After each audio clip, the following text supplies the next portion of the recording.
kasih ya. Bunda Maria Pak di Kulon Progo Pak. Nggak ada, itu sudah diklarifikasi kok. Itu sudah diklarifikasi soal patung Bunda Maria itu yang menutup, yang punya sendiri.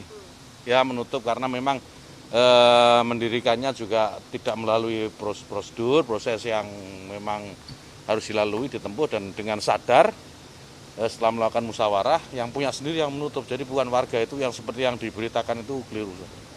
Ya. Apa? Ya semua saling menghormati. Paling enak itu hidup saling menghormati. Sadar bahwa hak kita semua punya hak dan hak kita dibatasi oleh hak orang lain, itu paling enak.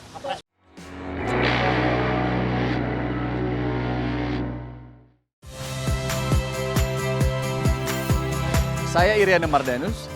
Saksikan program-program Kompas TV melalui siaran digital, pay TV, atau media streaming lainnya. Kompas TV, independen, terpercaya.